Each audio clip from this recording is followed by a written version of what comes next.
I want to tell you a story. Once upon a time in Indian mythology, Ram, the prince of Ayodhya, was sent on a 14-year exile by his father, King Dashrath. He left for the forest with his wife Sita and brother Lakshman. Enter Ravan, the demon king of Lanka. He abducted Sita and took her away to his kingdom. He kept her in the Ashok Vatika.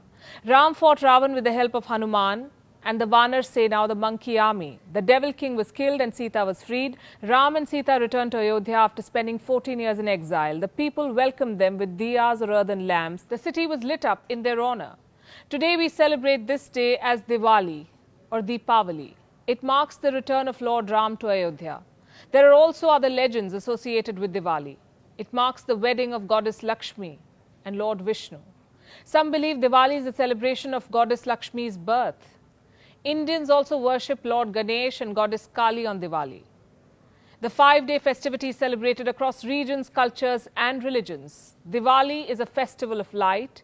It is a festival of togetherness. It is also a festival of cleaning up. It is believed that goddess Lakshmi enters the house that is clean and bright. So Diwali automatically becomes India's annual Marie Kondo moment. From shelves to old trunks, gardens and storerooms, everything in our homes is deep cleaned. But somehow, the cleanup is limited to that. It does not extend beyond our shelves into our lives. Why don't we change this in 2020? Hello and welcome to Gravitas Plus. I'm Palki Sharma Upadhyay. Why don't you and I declutter our lives this Diwali? And here's how we do this. First, by deep cleaning. Second, by disposing of things we do not want. Third, by rethinking our priorities. And fourth, by reimagining gifts. Let's start the cleaning.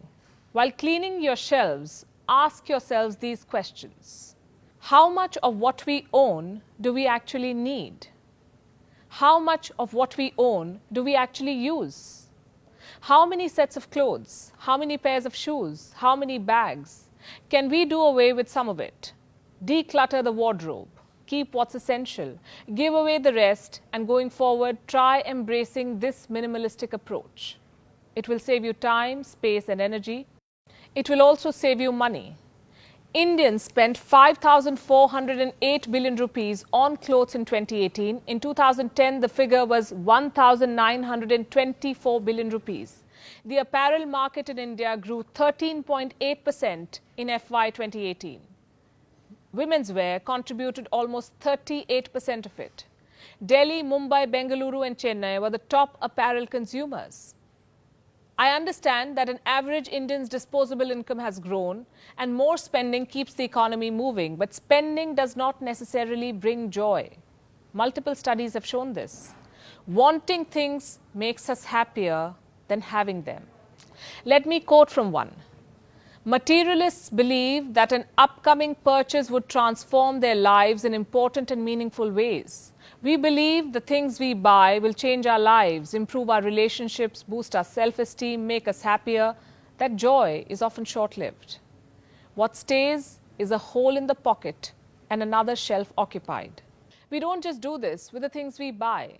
We like to acquire experiences too.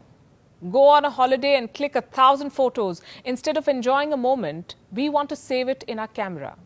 How many of us see our children growing up through our phone lens, documenting so much that we forget that we must cherish it too? This is the desire to acquire, to hoard things, memories, experiences. How many of us will be cleaning these shelves this Diwali? We dispose of old rugs and mats. We throw away chipped tableware, worn-out cushions. But how many of us clean up the shelf of old habits? How many of us throw away old grudges? A good place to start the cleanup is this.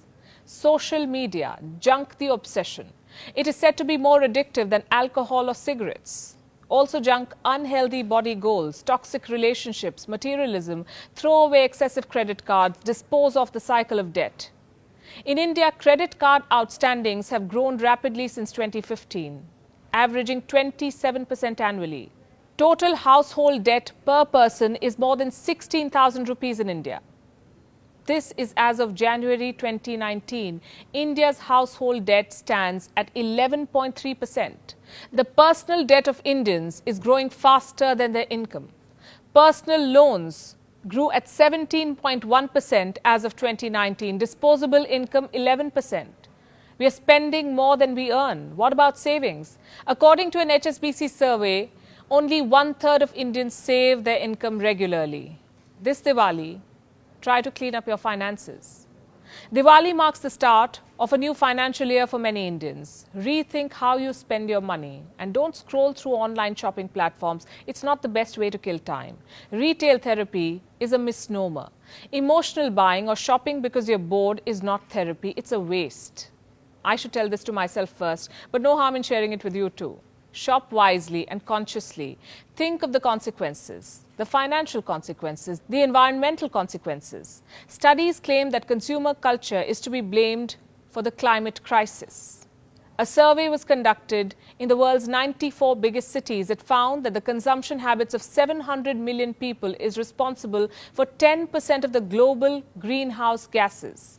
If this consumption pattern continues, then emissions will double between 2017 and 2050, which means we will fail to limit global warming to 1.5 degrees Celsius. And if this pattern of consumption continues, we might also be depressed. Consumerism pushes people into depression. That's what a Northwestern University study found. Anyone who places great value on wealth, status and material possessions is more likely to be depressed. He or she is also more likely to be antisocial. Do you really want to pay money to be sad? I'm sure not. So rethink your priorities, because all the shopping, all the expensive cars is robbing you of your humanism and happiness. Here, I'm not making this up, and yet we want more. And Diwali is when we want to shop all we can. Why? Because that's a way to underline your prosperity. This year, try to widen the definition of prosperity. Do not limit it to materials or the gold in your jewelry boxes. Prosperity is also the sense of fulfillment. Prosperity is being successful in what you do. Prosperity is about having peace in your lives. A closet full of clothes and accessories cannot guarantee this. A garage full of cars cannot either. Peace comes from healthy relationships with your loved ones, with your job, your environment. Peace comes from within. But you may not be able to have that connect with yourself if your life is too cluttered with materials. Deep clean this Diwali. Revisit priorities and declutter your life. Find happiness without a bill. Gravitas Plus, co-presented by Skoda. Simply clever.